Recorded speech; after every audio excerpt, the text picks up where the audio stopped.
ఆ business man నీళ్లు నములుతూ, sir అది వాళ్ళు నాకు బాగా కావలసిన వాళ్ళు ఇది వరకు నా దగ్గర పనిచేసేవారు అని చెప్పడంతో శక్తి ఇంకేం ఆలోచించకుండా అతన్ని కూడా లాకప్లో పడేయమని చెప్పి లాయర్కి క్లాస్ పీకి పంపించేశాడు. అతను అలా వెళ్ళగానే శక్తికి కమిషనర్ నుండి కాల్ రావడంతో ఆ కాల్ మాట్లాడుతూ బయటకు వెళ్ళిన శక్తికి ఎవరివో మాటలు వినిపించడంతో కమిషనర్ గారితో మళ్ళీ మాట్లాడుతాను సార్ అని చెప్పి పెట్టేసి తను అక్కడున్న వ్యక్తికి కనిపించకుండా చీకట్లో నిలబడ్డాడు. ఆ వ్యక్తి ఫోన్లో ఎవరితోనో సీరియస్గా మాట్లాడడం అర్థమై ఇంకాస్త దగ్గరకు వెళ్ళేసరికి అటువైపు వాళ్ళు మాట్లాడేది కూడా వినిపిస్తూ ఉంది. ఫోన్ కాల్లో ఆ వ్యక్తి చికాగ్గా, నీకు ఒకసారి చెప్తే అర్థం కావట్లేదా? ఇక్కడ ఆ శక్తి ఉండగా మీరు అనుకున్నది ఎప్పటికీ జరగనివ్వడు. అవతలి వ్యక్తి భయంగా, రాత్రి నుండి జరిగిన పెంటంతా బాస్ చెవికి చేరకముందే నేను దీనంతటికీ ఏదో ఒక మార్గం ఆలోచించకపోతే బాస్ నా ప్రాణాలు గాల్లో కలిపేస్తాడు. ఆ వ్యక్తి, సర్లే నీ తిప్పలేవో నువ్వు పడు, అంతేగాని పదే పదే ఫోన్ చేసి నన్ను మాత్రం విసిగించకు. మరో విషయం, ఇక ముందు ఇలాంటి తెలివి తక్కువ పనులు చెయ్యకు. నువ్వు వేసే ఒక్కో తప్పటడుగు శక్తికి మీ వరకు దారి నువ్వే చూపించినట్టు అవుతుంది. అవతలి వ్యక్తి అసహనంగా, సరే నేను ఏదో ఒకటి ఆలోచిస్తాను అంటూ అతను కాల్ కట్ చేయగానే శక్తి గమనిస్తున్న ఆ వ్యక్తి చిరాగ్గా తలకొట్టుకుంటూ, నా కర్మకాలి, డబ్బు ఆశ ఎక్కువై వీళ్లతో చేతులు కలిపాను. లేకపోతే నా పనేదో నేను చూసుకుని హాయిగా బిందాస్గా బ్రతికే నా జీవితాన్ని నేనే ఎందుకు ఇలా పాడు చేసుకుంటాను? అయినా ఇప్పటికే ఆ శక్తికి నా మీద అనుమానం వచ్చినట్టుంది. నిన్న అతని మాటలు బట్టి అలానే అనిపిస్తుంది. ఎందుకైనా మంచిది, నా జాగ్రత్తలో నేనుండాలి అనుకుని చుట్టూ చూసి అంతా చీకటిగా ఉండడంతో పిల్లి పాలు తాగుతూ తనని ఎవరూ గమనించలేదు అనుకున్నట్టు అతను ఆల్రెడీ సింహం చేతికి చిక్కాను అని తెలియక సైలెంట్గా అక్కడి నుండి లోపలికి వెళ్ళిపోయాడు. అతను అలా వెళ్ళగానే శక్తి ఆ చీకటిలో నుండి బయటకు వచ్చి తన సబార్డినేట్స్లో ఒకరికి కాల్ చేసి విషయం పూర్తిగా చెప్పకపోయినా ఎంతవరకు చెప్పాలో అంతవరకు చెప్పి వీలైనంత తొందరగా అతని కాల్ డేటా కలెక్ట్ చేసి తనకి సెండ్ చేయమని చెప్పి స్టేషన్ లోపలికి వెళ్ళాడు. అంతవరకు ఆ వ్యక్తి శక్తి లోపల తన క్యాబిన్లో ఉన్నాడు అన్న భ్రమలో ఉండడంతో శక్తి అలా బయట నుండి రావడం చూసి ఒకంత షాక్కి గురవుతూ, ఈయన తన క్యాబిన్లో ఉన్నాడు కదా, బయట నుండి వస్తున్నాడేంటి అనుకుని శక్తిని బిత్తర చూపులు చూస్తుంటే అతన్ని చూసి శక్తి ఒక కార్నర్ స్మైల్ ఇస్తూ, ఏమైంది శరత్, ఏంటి అలా టెన్షన్ పడుతున్నావు అని అడిగాడు. శక్తి ప్రశ్నకు అతను తడబడుతూ, అయ్యో అలాంటిదేం లేదు సార్ అంటుంటే అతని మాటలకి శక్తి లోపలే నవ్వుకుంటూ, సరే పద, నిన్న నైట్ అరెస్ట్ చేసిన వాళ్ళని ఇంటరాగేట్ చేద్దాం అన్నాడు చాలా కూల్గా. ఆ మాటకి శరత్కి ఫ్యూజ్లు ఎగిరిపోగా సెల్లో నిన్న శక్తి ఇచ్చిన కోటింగ్ నుండే ఇంకా కోలుకోలేని ఆ రౌడీల మూలుగులు వినిపిస్తుంటే వాళ్ళని ఇప్పుడు ఇంటరాగేట్ చేస్తే వాళ్ళు తన చేతుల్లో ఎక్కడ ప్రాణాలు వదిలేస్తారో అని భయం పట్టుకుంది శరత్కి. అలా అని కాదు అంటే శక్తి చేతిలో మామూలుగా ఉండదు. అందుకే కక్కలేక మింగలేక మొహం మల్లగ పెట్టుకుని ఇద్దరి కానిస్టేబుల్స్ ని తీసుకుని వాళ్ళున్న సెల్లోకి వెళ్ళాడు శరత్. అతని కంటే ముందుగానే సెల్లోకి వెళ్ళిన శక్తి ఆ బిజినెస్ మ్యాన్ తో మాట్లాడుతుంటే శరత్ వీళ్ళని ఇంటరాగేట్ చేయడం మొదలు పెట్టాడు. అతని ప్రశ్నకి ఆ రౌడీలు మామూలుగానే సమాధానాలు చెప్పడంతో వాళ్ళేదో సరదాగా మాట్లాడుకుంటున్నట్టు కొనసాగింది ఆ ఇంటరాగేషన్. ఆ బిజినెస్ మ్యాన్ తో మాట్లాడుతూనే ఓ కంట శరత్ ని కనిపెడుతున్న శక్తికి అదంతా విసుగును తెప్పిస్తుంటే, ఏంటి శరత్ నువ్వు చేస్తున్న పని? ఇలాంటి విధవల్ని అమ్మా బాబు అంటూ ఆ మాటలేంటి? పెళ్లి సంబంధాలేమైనా మాట్లాడుతున్నావా? పెళ్లి కూతురితో ముచ్చట్లు పెట్టుకున్న పెళ్లి కొడుకులా ఏంటయ్యా నువ్వు చేస్తున్న పని అని అడిగాడు బేస్ వాయిస్ లో సీరియస్ గా. ఆ గొంతులోని గాంభీర్యానికి శరత్తో పాటుగా ఆ రౌడీలకి కూడా వెన్నులో వణుకు మొదలైంది. శక్తి కోపంగా కానిస్టేబుల్ చేతిలో ఉన్న లాఠీ తీసుకుని ఆ రౌడీలకి మరో ఘాటైన కోటింగ్ ఇవ్వడంతో అప్పటి వరకు శక్తి ప్రశ్నలకు కాస్త తలతిక్కగా సమాధానాలు చెప్పిన ఆ బిజినెస్ మ్యాన్ ఒక్కసారిగా లేచి నిలబడి ఆ సెల్లో మూలకి వెళ్లి కూర్చుండిపోయాడు.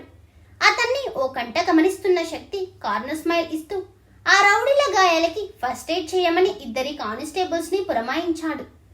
ఆ దెబ్బకి భయపడ్డ బిజినెస్ మ్యాన్ ని సెల్ మార్పించి అతనికి కళ్ళతోనే వార్నింగ్ ఇచ్చి శరత్ కి జాగ్రత్త అని గట్టిగా కళ్ళు ఎర్రజేసి చెప్పడంతో సరే సార్ అంటూ తలూపాడు శక్తికి భయపడుతూ. కాసేపటికి డ్యూటీ ముగించుకుని ఇంటికి చేరుకున్న శక్తికి హాల్లో సీరియస్గా వర్క్ చేసుకుంటున్న తల్లి కనబడడంతో సైలెంట్గా వెళ్ళి ఫ్రెష్ అయి వచ్చి తనే ప్లేట్లో వడ్డించుకుని వచ్చి భోజనం కలిపి ముద్ద అవంతి గారి నోటి దగ్గర పెట్టాడు. పాపం ఆవిడ ఉన్న బిజీలో కొడుకు రావడం గమనించలేదు గాని అలా ఒక్కసారిగా నోటి ముందు ముద్ద పెట్టేసరికి ఎందుకో మనోహర్ గారు గుర్తొచ్చి ఒక్కసారిగా కళ్ళల్లో నీళ్లు తిరిగాయి ఆవిడకి. శక్తి నవ్వుతూ ఆవిడ కన్నీళ్లు తుడిచి ఆవిడకి తినిపిస్తూ తను కూడా తిని హ్యాండ్ వాష్ చేసుకుని వచ్చి ఆవిడ ఇంకా వర్క్ చేసుకుంటూ ఉండడంతో ఆవిడ వడిలో తలపెట్టుకుని ఆవిడ చీర కుచ్చుముడులతో ఆడుతూ అతుల్య గురించే ఆలోచిస్తూ ఉన్నాడు.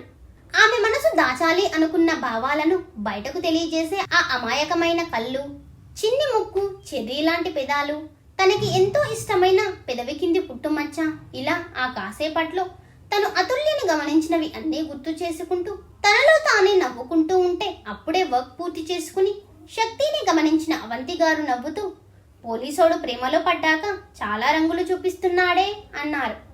తన ఒడిలో ఉన్న శక్తి తల నిమురుతూ అతన్ని ఆట పట్టిస్తూ. తల్లి మాటలకి శక్తి చిన్నగా బ్లష్ అవుతూ, అసలు ఈ రోజు నా బంగారం ఇచ్చిందమ్మా, అసలైన షాక్లు, అమ్మో దాని మాటలు గుర్తు చేసుకుంటే ఇప్పటికీ నాకు ఆ మాటలు మాట్లాడింది అదేనా అనిపిస్తుంది అని కాసేపటి క్రితం అతుల్య తనని భ్రమ అనుకుని మాట్లాడిన మాటలు గుర్తు చేసుకుని మరింత సిగ్గుపడిపోతుంటే అవంతి గారు శక్తి నెత్తిన చిన్నగా మొట్టి, నా కోడలు సంగతేమో గాని నీకు ఈ మధ్య బాగా వేషాలు ఎక్కువయ్యాయి శక్తి అన్నారు నవ్వుతూ. అలా తల్లి కొడుకులు కబుర్లు చెప్పుకుంటూ ఇంకాసేపు గడిపాక శక్తి ఆవలిస్తూ గుడ్ నైట్ మా అని అవంతి గారి బుగ్గన ఒక ముద్దు ఇచ్చేసి డైరెక్ట్గా తన రూంలోకి వెళ్ళి బెడ్ మీద వాలిపోయాడు. నిద్రలో కూడా అతుల్య మాటలు గుర్తు చేసుకుని నవ్వుతూ నిద్రపోయాడు. ఇటు అవంతి గారు మాత్రం పాపం అతుల్య గురించే ఆలోచిస్తూ ఉన్నారు. ఎందుకో ఆవిడ మనసు అతుల్యనే తన కోడలిగా కోరుకుంటుంది. శక్తి మనసులో వేరే అమ్మాయి ఉంది అని తెలిసినా ఆమె మనసు నుండి అవంతి గారు ఆ ఆలోచన తీసి పక్కన పెట్టలేకపోతున్నారు. అదే ఆమెకు ఇబ్బందిగా ఉంది. అలా ఆ విషయం గురించే ఆలోచిస్తూ ఎప్పటికో కానీ నిద్రపోలేదు ఆవిడ. శక్తి ఆలోచన మధ్య నలుగుతూ భారమైన మనసుతో ఇంటికి చేరుకున్న అతుల్య గారు వెచ్చని నీళ్లతో స్నానం చేసి మైండ్ని అతని నుండి డైవర్ట్ చేయాలి అని గట్టిగా నిర్ణయించుకుని ఆ పిచ్చి ఆలోచనలో తన రూమ్లో ఉన్న బుక్స్ అన్ని తన ముందు ఒక పెద్ద కుప్పగా పేర్చుకుంది. మధ్యలో వల్లి గారు వచ్చి భోజనం తినిపించినా ఏదో తిన్నాను అనిపించేసి అవసరమైంది అవసరం లేనిది అంటూ చదువుతూ అక్కడే నిద్రలోకి జారుకుంది అతుల్య. అర్ధరాత్రి అవుతుండగా అతుల్య మొదటిసారి ధైర్యం చేసి జీవితం మీద ఆశతో చాలా కష్టపడి ఆ బంగ్లా నుండి అక్కడున్న సెక్యూరిటీ నుండి తప్పించుకుని గుండెను గుప్పెట్లో పెట్టుకుని తన ప్రాణం కోసం పరుగు మొదలుపెట్టింది. అలా మొదలుపెట్టిన తన పరుగులో వేగం తన వెనక వాళ్ళ సెక్యూరిటీ తనని పట్టుకోవడానికి రావడంతో ఇంకాస్త పెరిగింది. అలా వెనక్కి పరిగెడుతూ ఎదురుగా ఉన్న ఎవరినో గుద్దేసి అప్పటికే బాగా నీరసించిపోవడంతో స్పృహ తప్పి పడిపోయింది అతుల్య. కానీ అతుల్య నీళ్ళ మీద పడకముందే ఆమెకు ఎదురుగా వచ్చిన వ్యక్తి చీకట్లో నుండి 2 అడుగుల్లో అతుల్యను పట్టుకుని బంగారం బంగారం ఇటు చూడవే అంటూ స్పృహలో లేని అతుల్య చెంపలు తట్టాడు శక్తి. అంతే, నిద్రలో ఉన్న అతుల్య ఒక్కసారిగా ఉలిక్కిపడి లేచి కంగారుగా టైం చూసింది.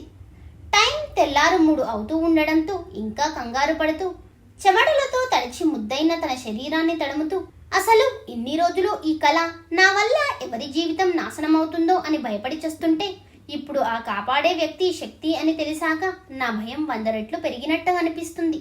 అసలు ఇలా కాదు, ఈసారి ఆ శక్తి కనిపిస్తే ఇలా సౌమ్యంగా కాకుండా తనకి విషయం అర్థమయ్యేలా చెప్పి నా నుండి ఎంత వీలైతే అంత దూరంగా ఉండమని చెప్పాలి అనుకుని అప్పటికే చెమ్మగిల్లిన తన కళ్ళను తుడుచుకుని ఫేస్ వాష్ చేసుకుని వచ్చి మామూలుగా ఈ టైంలో బుక్స్లో మునిగితేలే అతుల్యకి తనని కల్లో కాపాడే వ్యక్తి శక్తినే అని తెలిసిన దగ్గర నుండి అతనికి ఏమవుతుందో అన్న భయంలో మనసంతా కలవరంగా ఉండడంతో మొదటిసారి మనసులోనే శక్తికి ఏం కాకుండా కాపాడు మురుగా అని వేడుకుంది.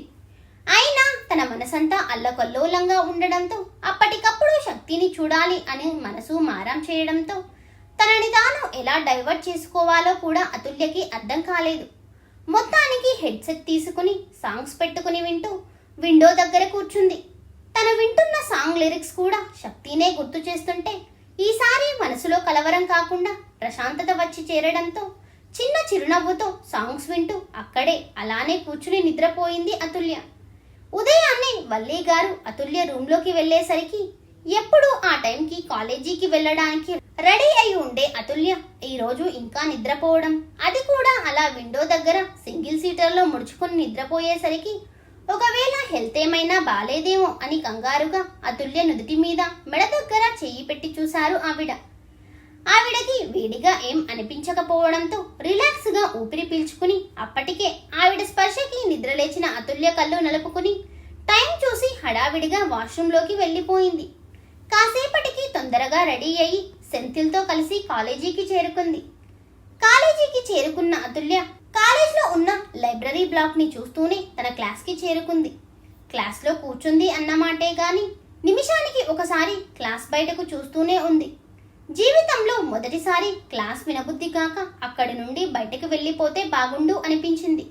కానీ తను అలా చేయలేదు, ఎప్పటికీ చేయలేదు అని తనకి తాను సర్ది చెప్పుకుని తన పక్కనే విండో దగ్గర కూర్చున్న సెంథిల్ని చూస్తూ ఆలోచనలో పడింది.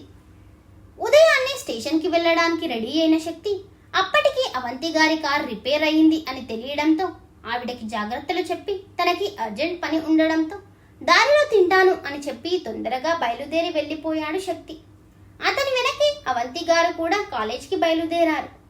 అక్కడి నుండి బయలుదేరిన శక్తి ఒక నిర్మానుష్య ప్రదేశంలో ఎవరి కోసమో వెయిట్ చేస్తూ అతుల్య పేరెంట్స్ పోస్ట్ మార్టం రిపోర్ట్స్ని చెక్ చేస్తూ ఉండగా నువ్వు ఎన్నిసార్లు చూసినా అవి మారవురా అన్న గొంతు వినిపించి వెనక్కి తిరగకుండానే తెలుసురా, కానీ అసలు ఈ పని చేయాల్సిన అవసరం ఎవరికి ఉందో అర్థం కావట్లేదు అనడంతో ఆ వ్యక్తి శక్తి ముందుకొచ్చి నిలబడి అది సరే, ఇంతకీ నా చెల్లి విషయం ఎంతవరకు వచ్చింది, ఏమంటుంది నా చెల్లి అని అడిగాడు అభి చిన్న చిరునవ్వుతో.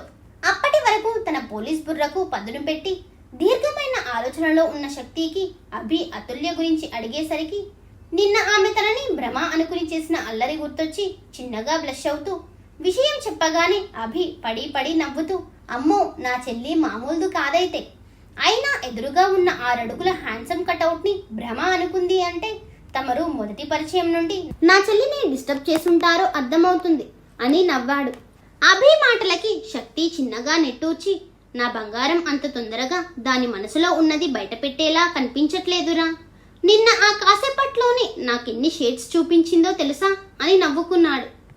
శక్తి మాటలకి అభి నవ్వుతూ శక్తి భుజం తట్టి అమ్మాయిలు అంత ఈజీగా ఓపెన్ అవ్వరురా, అందులోనూ నా చెల్లి ఉన్న పరిస్థితులు నీకు తెలియనివి కావు కదా, అలాంటి పరిస్థితుల మధ్య ఉన్న అమ్మాయి ఓపెన్ కావాలి అంటే ఒక్కోసారి జీవితకాలం పట్టినా ఆశ్చర్యపడక్కర్లేదు. కానీ ఏదైనా ఒక కీలకమైన సంఘటన అలాంటి వారిని తొందరగా ప్రభావితం చేస్తుంది. ఆ టైంలో వాళ్ళు సడన్ గా ఓపెన్ అయ్యే ఛాన్స్ ఎక్కువ ఉంటుంది అన్నాడు. అభి చెప్పిన మాటల్లో 100% నిజం ఉండడంతో శక్తి ఆలోచనలో పడ్డాడు. ఆ ఆలోచనలో భాగంగానే ముందుగా తను అతుల్య చుట్టూ ఏర్పాటు చేసిన మనుషుల దగ్గర నుండి అతుల్య పూర్తి డీటెయిల్స్ సేకరించాడు. అతుల్య గురించి ప్రతి చిన్న విషయం తెలుసుకున్న శక్తికి ఆమె అలా మౌనంగా ఉండడానికి ఒక కారణం ఆమె తల్లిదండ్రుల యాక్సిడెంట్ అయితే, మరో కారణం తనకి గార్డియన్ గా ఉన్న తన బాబాయ్ స్ట్రిక్ట్ రూల్స్ అండ్ రెగ్యులేషన్స్ అని అర్థమైంది. కానీ ఎందుకో శక్తికి వెట్రి గారి మీద అనుమానం వచ్చి ఆయన గురించి వీలైనంత త్వరగా పూర్తి డీటెయిల్స్ కలెక్ట్ చేయమని తన సబార్డినేట్స్ కి ఆర్డర్ వేసి అతుల్య గురించి ఆలోచనలో పడ్డాడు. ఒకవేళ వీళ్ళు ఊహించినట్టు అతుల్య పేరెంట్స్ ఆమె కళ్ళ ముందే చనిపోతే ఆమె ఎందుకు మౌనంగా ఉంది? అంటే తన పేరెంట్స్ ని చంపిన వాళ్ళు ఆమెను ఏమైనా బెదిరిస్తున్నారా అని ఇలా శక్తి ఆలోచనలు సాగుతూ ఉండగా అభి కదపడంతో తేరుకుని ఏంటి అన్నట్టు చూశాడు శక్తి. అభి తనతో తెచ్చిన ఒక రిపోర్ట్ శక్తి చేతికిచ్చి నువ్వు ఊహించింది నిజమే అని చెప్పాడు అభి.